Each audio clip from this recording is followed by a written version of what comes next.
give your name for the record, please? I'm Don Hatfield. And what role did you have in the, not direct role, obviously, but what role did you have with the Marshall plane crash? Well, I don't know that that's the right word. I don't know that I had a role. Right. But I was the Sunday editor of the Herald Dispatch. It was then called the Herald Advertiser on Sunday. And that Saturday night, the night of the crash, I was doing what I normally do on Saturday night, which is put out the newspaper, put out the Sunday morning newspaper on Saturday night. And whenever you went into work, I suppose it just felt like any normal Saturday? It was a normal Saturday, except that it was very dark and gloomy and rainy. And I thought then about the team returning from the East Carolina game.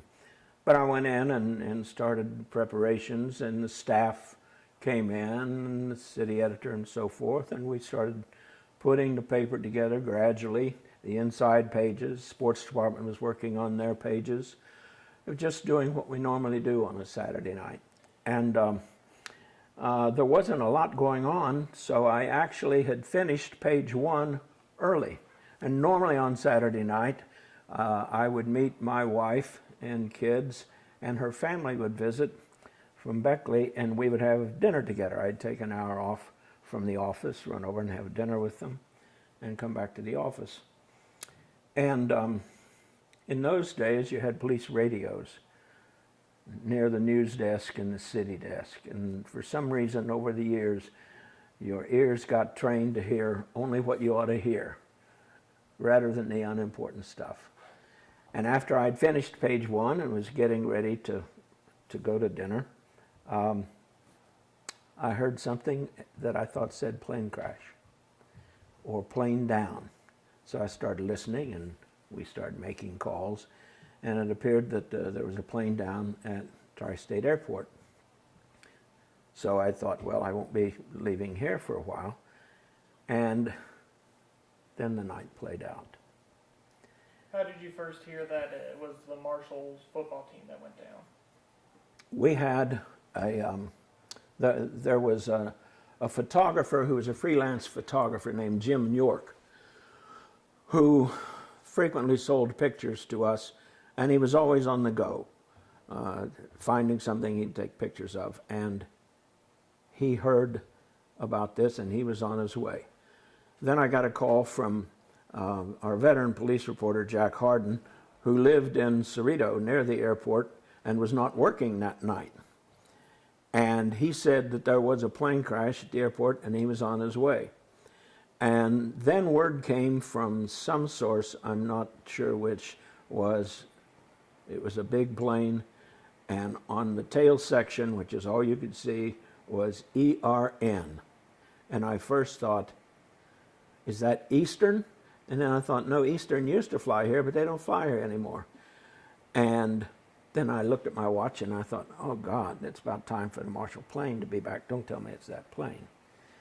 And then I said, what airlines were they flying? Well, it was a charter. Well, what was the charter? Southern. And I thought, oh no. And strangely enough, just 2 or 3 days before, I had had lunch with 2 good friends and Marshall fraternity brothers. One of them was Dr. Ray Hegley, and they were going to this game with their wives. And he said, why don't you and Sandy join us? And I said, I got to work. And I thought about, if that's the Marshall plane, all those players, Ray, his wife, so many people I knew. And then we got the word, Jack Harden called in and said, Don, it's the Marshall plane. And I couldn't believe it. And the shock was incredible. But I thought, I got to pull myself together and get a newspaper out here. So we had prepared in those days because Huntington for years had been, not just Huntington, all of West Virginia, kind of the target of tragedy. There were various flood disasters and mine cave-ins, and there was always something. So we had put together a team called the task force. And we had phone numbers of all the reporters and photographers and copy editors and where they might be at any given time. So the city editor was C.T. Mitchell, and he started calling in all these people. And they started streaming into the office. And C.T. was saying, okay, you go to this hospital, and you go to this hospital, and you go to the police station, and you go out to the airport, and you go to the airport, and we started making assignments like that. But I just could not believe that this had happened. And then Jack Harden called me back, and the police radios then, the walkie-talkies then, we didn't have cell phones, were pretty odd and boxy, and he had borrowed one from, I think, one of the police officers. And he said, they're all gone, Don. And I said, are we for sure that it's a Marshall crash? And he or someone said, they found a wallet of one of the players. And so I had called the composing room by now and said, send page 1 back and hold everything. Don't do anything in the composing room. Certainly don't start the presses. It was well before press start anyway. And the sports department started getting all kinds of stuff together.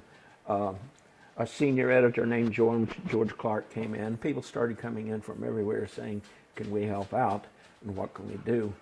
And we started saying, do this, do this. The head of our production department came in and said, what do you need? And I said, we need to increase the size of the newspaper for the second edition. We need to go up 4 pages, and I need color on page 1. And he said, you got it. And he took off to take care of those things. And I said, and tell them not to be in a hurry to start the press because this is going to take a while. Well, we were putting out 2 editions then, and we went ahead and prepared the first edition and got it out, and then we started working on the final. We did not know exactly who was on the plane. We had a writer who was covering the game named Mike Brown, and we worried about him, but he had driven to the game and was driving back so he could stop in Beckley.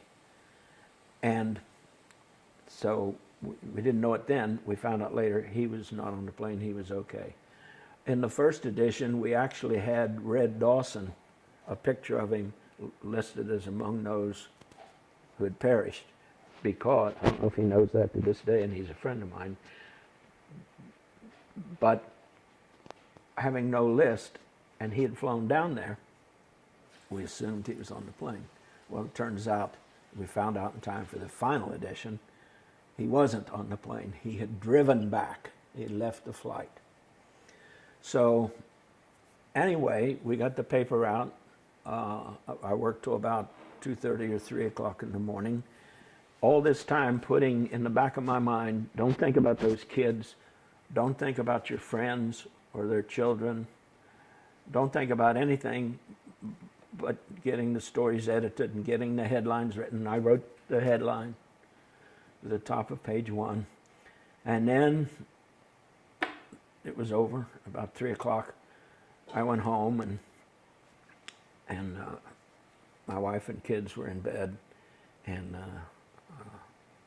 I got a beer out of the refrigerator and went into the living room and sat down, and then I started shaking. And it was a blow that we feel to this day. What was the community like in the days following the crash? Well, it seemed there were funerals every hour on the hour. I couldn't tell you how many we went to, but they were almost back to back at various churches, various places.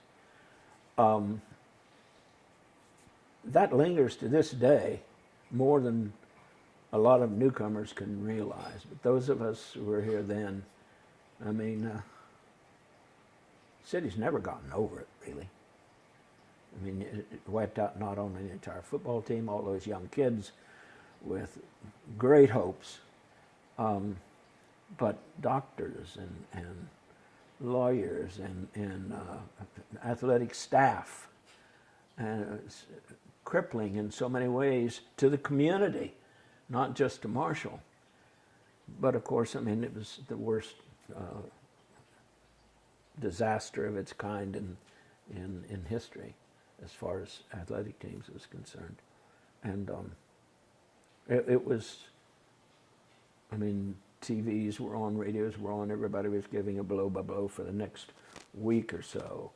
And you couldn't go any place, to any restaurant or any place, that people were smiling or happy or having a good time or talking about anything else. That's all anybody talked about. And despite, obviously people are not getting over it, but do you think it's brought people closer together in the Huntington community? That happened immediately. And that's true today, and it was certainly true then. Certainly true then, because people who might not have been friends or been close or even gotten along for whatever reason, people were hugging each other. And it was sad, strange, terrible time. Terrible time. But yeah, it brought the community closer together, for sure, and especially the following year when Marshall resumed football. And when Marshall resumed football, what was that like? Because I can imagine. Well, for a while, it appeared that they were not going to resume football. Mm-hmm. And if they did, they had no players left. But the NCAA made a special ruling and allowed them to play freshmen. In those days, freshmen didn't play football. They do today. But in those days, they didn't, except on freshman teams. But Marshall was permitted to play freshmen the following year. And so the first home game, of course, was the Xavier game. And Fairfield Stadium was packed, and I was there with my wife and family and friends. But I had to come back to work. Just as I had the previous year on that terrible night. And I hated to leave the game because it was so close, and Marshall got the ball with 2 minutes to go, and they were behind, but they were beginning to move the ball. So I said goodbye to my wife and kids, and I went down to an exit and just couldn't leave. So I stood there in the exit watching, and once I saw the touchdown, which won the game, then I dashed to my car and drove to the office.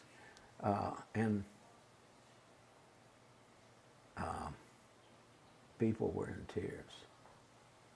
I mean, hardened newspaper people.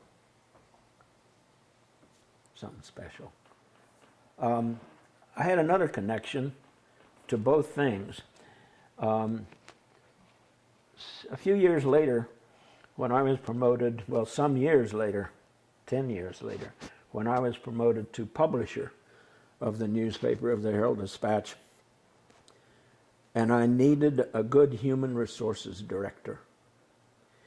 And Nate Ruffin had been very much a part of the Marshall football team before the crash, but didn't make the trip because of an injury. So he was spared. The next year, of course, he was captain of the team, and he was portrayed in the movie. And